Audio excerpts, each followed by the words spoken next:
ఈ తురియం కూడా దేనికి సంబంధించిందంటే శరీరానికి సంబంధించింది కాదు, మనస్సుకు సంబంధించింది.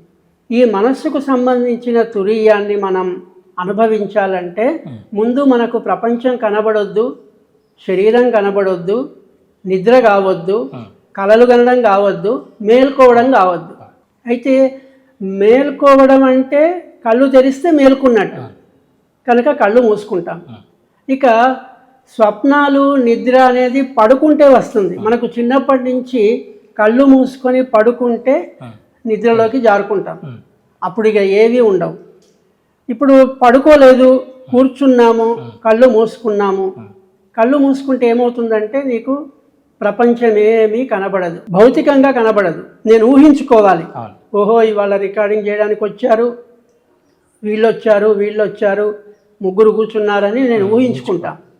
కానీ యథార్థంగా మాత్రం కళ్ళు మూసుకుంటే నా ఎదురుగా ఏమీ కనబడదు. లైటు కనబడదు, బిల్డింగ్ కనబడదు, జానప్రస్థం కనబడదు, ఏది కనబడదు.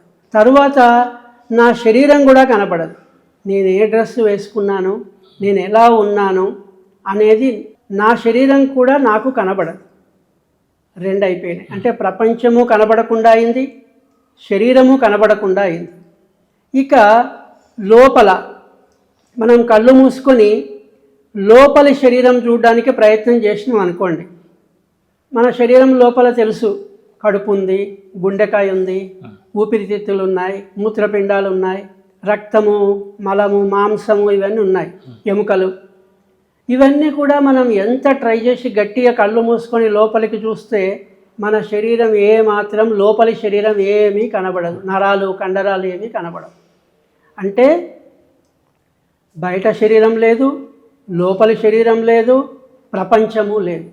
ఇప్పుడు ఎవరు ఉన్నారు? ఇక మనం ఒక్కరమే ఉన్నాం. అంటే మన కళ్ళకు ఏముందంటే బయటకు చూడగలదు కానీ లోపలికి చూడలేదు. కనుక శరీరము, జ్ఞానేంద్రియాలు, కర్మేంద్రియాలు ఏవీ లేవు, ఒకరమే ఉన్నాం, మనమే ఉన్నాం. ఎవరు కళ్ళు మూసుకుంటే వాళ్ళే ఉన్నారు, అంతకంటే వేరే ఏది లేదు.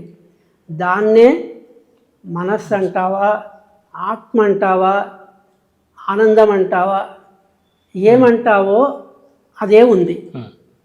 ఇప్పుడు మనం తురియ జ్ఞానంలో ప్రవేశించినట్టు లెక్క.